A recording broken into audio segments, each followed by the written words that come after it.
दोस्तों, इस बात में कोई भी शक नहीं है कि दुनिया में सबसे ज्यादा अलग प्रकार के जानवर अमेज़न के जंगल में पाए जाते हैं। इसके अंदर जाकर ऐसा लगता है जैसे हम किसी दूसरी दुनिया में आ गए हों। इस वक्त धरती का सबसे ज्यादा घना जंगल अमेज़न ही है। ये बिल्कुल ऐसी स्थिति में है जैसे पूरी दुनिया में लाखों साल पहले जंगल हुआ करते थे। कई लोगों का ये भी मानना है कि अमेज़न के जंगलों की गहराई में आज भी डायनासोर जैसे जीव जिंदा हो सकते हैं। जितना बड़ा और घना अमेज़न का जंगल है वो उतना ही ज्यादा रहस्यमय भी है। आज तक लोगों को ये नहीं पता कि ये जंगल बना कैसे, क्योंकि ये दुनिया के किसी भी जंगल से बहुत ज्यादा अलग है। लेकिन माना जाता है कि इससे बाहर से आए किसी ने बनाया है। आज हम आपको कुछ बताएंगे इनके बारे में, तो बने रहिए वीडियो के एंड तक। दोस्तों, अमेज़न जंगल का नाम सुन के आपके दिमाग में सबसे पहले सांप आते होंगे, क्योंकि यहाँ पर सांप की सबसे ज्यादा प्रजातियां मिलती है, जैसे कि एनाकोंडा, पाइथन, कोबरा और कई अलग अलग सांप। साथ ही यहाँ के एनाकोंडा बाकी देशों के एनाकोंडा से ज्यादा बड़े होते हैं।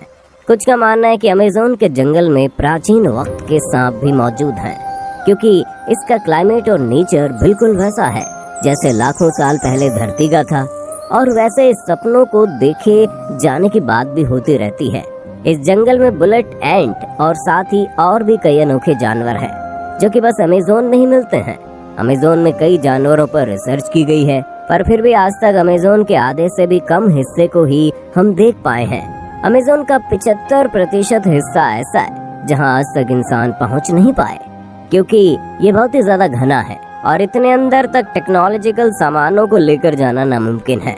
साथ ही जैसे कि हमने कहा, इसका क्लाइमेट लाखों साल पहले की पृथ्वी जैसा है, तो वैज्ञानिक इसके साथ छेड़छाड़ करके इसे बर्बाद नहीं करना चाहते। अमेज़न में कई आदिवासियों की ट्राइब भी रहती है और अमेज़न के घने जंगलों में और भी कई ऐसी जनजातियां होती होंगी जिनके बारे में हमें कुछ भी नहीं पता। और अगर टेक्नोलॉजिकल डेवलपमेंट की वजह से अमेज़न जंगल नष्ट हो गया तो दुनिया से कई सारे जीव विलुप्त हो जाएंगे। दोस्तों, आए दिन अमेज़न के बारे में नई और अनोखी बातें पता चलती रहती हैं। यहाँ अक्सर कई एक्सपेरिमेंट्स और रिसर्च चलते रहते हैं। लीड्स यूनिवर्सिटी ने साल 2017 में एक रिसर्च की थी। इसमें पाया गया कि अमेज़न बेसिन जितना कार्बन ग्रहण करता है उतना कहीं नहीं करता, जिसके चलते यहाँ पर कार्बन एम्बिशन बहुत कम है। इसीलिए यहाँ का वातावरण इतना अच्छा है। अगर यहाँ पर टेक्नोलॉजिकल डेवलपमेंट बढ़ गई तो यहाँ पर बहुत ज्यादा कार्बन रिलीज होगा और नेचर के लिए खतरा होगा। वैज्ञानिक कार्लोस नोबर अपने रिसर्च में कहते हैं कि जिस तरीके से अमेज़न के जंगलों को काटा जा रहा है वो दुनिया के सबसे बड़े जंगल से सबसे बड़े सावन क्षेत्र में बदल सकता है। बता दे, सावन क्षेत्र में छोटे छोटे पौधों के साथ घास का जंगल होता है। इससे क्षेत्र की इकोलॉजी भी बदल सकती है। अमेज़न के जंगल 9 देशों से होकर गुजरते हैं। इन जंगलों का करीब 60% ब्राजील, 13% पेरू, 10% कोलंबिया और बाकी का हिस्सा Ecuador, Guana, Venezuela, Bolivia, Suriname और फ्रेंच गुयाना से होकर गुजरता है। बता दे कि पृथ्वी पर जितने जीव हैं उसके 1/3 को एक साथ आप अमेज़न के जंगल में देख सकते हैं। यहाँ 390 अरब पेड़ हैं, जिसमें 16,000 से ज्यादा उनकी प्रजातियां हैं। इतना ही नहीं, यहाँ 400 से ज्यादा आदिवासी जनजातियां भी रहती हैं। इन जनजातियों का बाहरी दुनिया से किसी भी तरह का संबंध नहीं है। दोस्तों, अमेज़न के जंगलों के कीड़ों की काफी चर्चा होती है।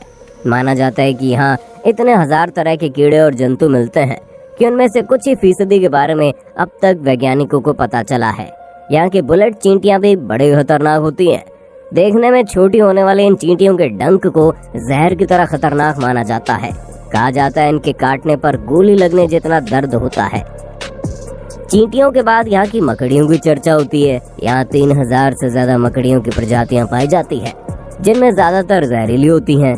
टैरेंटुला मकड़ी को सबसे खतरनाक माना जाता है। इसके बाल भी इतने खतरनाक होते हैं कि आपकी आंखों में पड़ गए तो शीशे की तरफ उसे फोड़ देंगे। अब इतने कमाल के जानवर बस यहीं रहते हैं, तो इस जगह के बारे में कुछ खास बात तो होगी ही। देखा जाए तो कुछ नहीं, बल्कि बहुत खास बात यह है कि अमेज़न जंगल किस तरीके से बना है।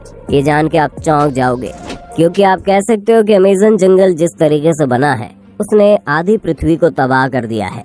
दरअसल हाल ही के कुछ स्टडीज में पता चला है कि डायनासोर को मारने वाला एस्टेरॉयड एक नए नियो ट्रॉपिकल जंगल के निर्माण के लिए जिम्मेदार है। ट्रॉपिकल जंगलों का निर्माण एक एस्टेरॉयड के कारण हुआ जो लगभग 66 मिलियन वर्ष पहले पृथ्वी से टकराया था। और इसके बाद क्रेटेशियस मास एक्सटिंक्शन हुआ था जिसने धरती के सारे रुख को बदल दिया, जिस दौरान हमारे धरती पर राज करने वाले करीब 75% जीवों की प्रजातियां पूरी तरह विलुप्त हो गई थी। ये मास एक्सटिंक्शन मुख्य रूप से 2 कारणों की वजह से हुआ जिसने विशालकाय डायनासोर्स और दूसरे जीवों की लाखों प्रजातियों का खात्मा कर दिया। सबसे पहले आज से तकरीबन 66 मिलियन सालों पहले करीब 15 किलोमीटर विशाल एस्टेरॉयड अचानक हमारी धरती से आ टकराया। इस एस्टेरॉयड के धरती से टकराने के तुरंत बाद ही सैकड़ों किलोमीटर दूर तक आग का गोला फैल गया जिसने अपने रास्ते में आने वाले जीवों को तुरंत ही राख में बदल दिया। इस टक्कर से समुद्र में कई मीटर ऊंची खतरनाक लहरें उठी जिन्होंने आधी दुनिया में तबाही मचा दी। इस टक्कर के बाद निकले धूल और राख धीरे धीरे आसमान में फैल गए जिस कारण हमारी धरती का वायुमंडल कई महीनों तक गैस और डस्ट से पूरी तरह ढक गया, जिसके कारण सूरज से आने वाली प्रकाश की किरणें धरती की सतह पर पहुंचना बंद हो गई। इसी वजह से हमारी धरती का तापमान कई डिग्री सेल्सियस तक गिर गया। अचानक आए इस महाविनाश की वजह से जीव जंतुओं और पौधों की कई प्रजातियां तुरंत नष्ट हो गई। कुछ महीनों बाद धीरे धीरे पृथ्वी के वायुमंडल से गैस और डस्ट साफ हुआ और प्रकाश की किरणें धरती तक पहुंचने लगी। लेकिन उसके बाद ग्रीन हाउस गैसेस जो कि पृथ्वी के वायुमंडल में पहुंच गई थी, उन्होंने पृथ्वी को अचानक बहुत गर्म करना शुरू किया। तापमान में आए इस भयानक उतार चढ़ाव ने उस समय धरती पर मौजूद करीब 75% जीवों और पौधों की प्रजातियों को नष्ट कर दिया। वहीं कुछ वैज्ञानिकों का मानना है कि इस मास एक्सटिंक्शन में रही सही कसर उस समय के डेक्कन ट्रैप्स यानी कि आज के दक्षिण भारत में हुए विशालकाय वोल्केनिक इरप्शन ने पूरी कर दी। ये वोल्केनिक इरप्शन बेहद ही खतरनाक थे जिनसे भारी मात्रा में कार्बन डाइऑक्साइड और खतरनाक ग्रीन हाउस गैस निकली जिन्होंने बचे हुए जीवों को खत्म कर दिया। पर इसी मास एक्सटिंक्शन के बाद मैमल्स और दूसरे जीवों की प्रजातियां अस्तित्व में आई जिन्होंने कई लाखों सालों के इवोल्यूशन के बाद जाकर हम इंसानों का रूप लिया जो कि अभी इस वीडियो को देख रहे हैं। और ये उल्कापिंड हमारे जीवन के लिए बहुत ही ज्यादा महत्वपूर्ण था। अगर ये उल्कापिंड नहीं टकराए होते तो आज हम जिंदा नहीं होते।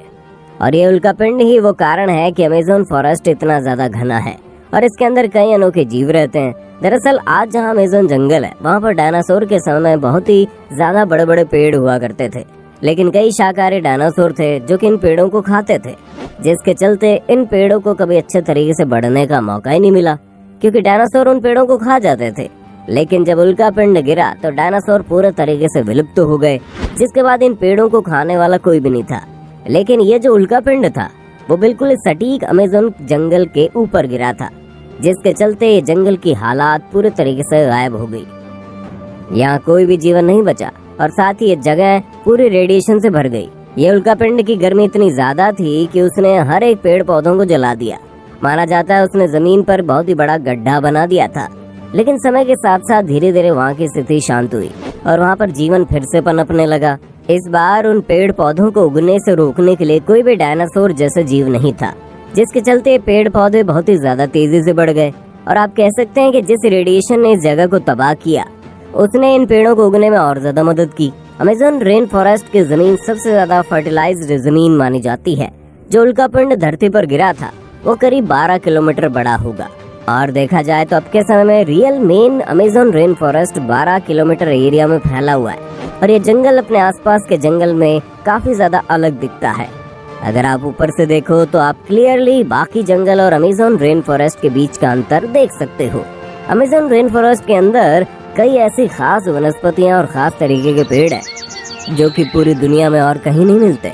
और अमेज़न रेन फॉरेस्ट के बहुत ही ज्यादा गहराई में क्या है ये कोई नहीं जानता, क्योंकि किसी ने इसे पूरी तरीके से देखा ही नहीं है। हो सकता है उल्कापिंड की वजह से इसके अंदर पूरी एक अलग दुनिया बन गई हो। यहाँ पर पेड़ बाकी किसी भी जंगल से बहुत ज्यादा घने हैं और ये भी कहीं ना कहीं उस उल्कापिंड से जुड़े हैं। आपको ये बात शायद पता होगी, जब भी वोल्केनो फूटता है तो उसके आसपास की सारी जगह लावा की वजह से तबाह हो जाती है, लेकिन उसके कुछ सालों बाद वही लावा नए जीवन की शुरुआत करता है। ये कुदरत का नियम है और हमेशा अंत के बाद आरंभ होता है। क्रेटेशियस मास एक्सटिंक्शन से पहले भी 4 मास एक्सटिंक्शन हुए थे। एक्सटिंक्शन थे Ordovician mass extinction, Devonian mass extinction, Permian mass extinction और टेरेसिक जुरासिक मास एक्सटिंक्शन, और फिर हुआ था क्रिटेशियस मास एक्सटिंक्शन। और इन सब एक्सटिंक्शन की वजह से धरती का एक जीवन पूरे तरीके से नष्ट हो गया और दूसरे जीवन को पनपना पड़ा। बिल्कुल वैसे एक वक्त आएगा जब इस धरती से हम सारे इंसानों का नाश हो जाएगा और फिर कोई दूसरा जीवन आएगा और वो होगा 6th मास एक्सटिंक्शन। और देखा जाए तो हम इंसान बहुत ही ज़्यादा तेज़ी से एक्सटिंक्शन की तरफ बढ़ रहे हैं। जैसे कि जिस जंगल की हमने बात की यानी अमेज़न जंगल, इसे बहुत जल्दी से काटा जा रहा है और साथ ही आजकल फॉरेस्ट फायर भी बहुत जल्द हो रही है। नेक्स्ट मास एक्सटिंक्शन कभी भी हो सकता है और ऐसा भी हो सकता है कि ऑलरेडी शुरू हो गया हो। वैसे ही एक बोनस फैक्ट है कि एक ऐसा जीव है जिसने सारे मास एक्सटिंक्शन को सरवाइव किया है।